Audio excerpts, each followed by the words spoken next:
एक बार दो भाइयों में झगड़ा हो रहा था। उनके पिताजी झगड़ा देख करके जोर जोर से हंस रहे थे। दोनों भाई एक मकान के बंटवारे को लेकर लड़ रहे थे। पिताजी को हंसता देखकर दोनों भाइयों ने पूछा, पापा हम लड़ रहे हैं और आप हंस रहे हो, आपको क्या हो गया? पिता ने कहा, बेटा तुम इसके चक्कर में पड़े हो, तुम दोनों कल मेरे साथ चलो, मैं तुम्हें अनमोल खजाना दिखाऊंगा। अगले दिन तीनों एक बस से यात्रा पर निकले। बस में सिर्फ 2 सीटें खाली थीं।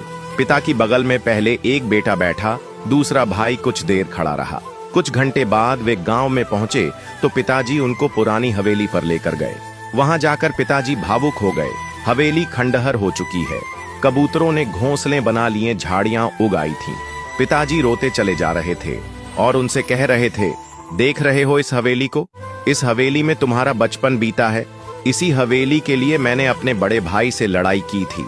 हम मरने मारने पर उतारू हो गए थे, जैसे कल तुम लड़ रहे थे। आखिरकार ये हवेली मुझे मिल गई, लेकिन भैया विदेश चले गए। उन्होंने जाते वक्त कहा, तू ही रख ले यह मकान, रिश्ता खत्म। मैंने अपने भाई को खो दिया इस हवेली के चक्कर में, और आज ये हवेली खंडहर बन चुकी है। तुम दोनों ऐसे ही लड़ते रहे तो जमीन और मकान तो रह जाएंगे, लेकिन रिश्ते हमेशा के लिए खत्म हो जाएंगे। फिर पिता ने कहा, जिस बस की सीट पर बैठकर आए, वह क्या जीवन भर के लिए तुम्हारी हो सकती है? बेटों ने कहा, नहीं पापा, वो तो बस थोड़ी देर के लिए थी। बस में तो सवारी बदलती रहती है।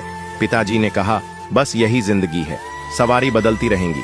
जो चीज थोड़ी देर के लिए मिली है, उसके लिए झगड़ना बंद करो। खुश रहिए, मोहब्बत से रहिए। भौतिक चीजों के पीछे नहीं, भावनाओं के पीछे दौड़ो, क्योंकि रिश्ते ही सबसे बड़ा खजाना है। बात से सहमत है तो यस जरूर लिखे और इसी तरह की कहानियों के लिए हमारे पेज के साथ जरूर जुड़े।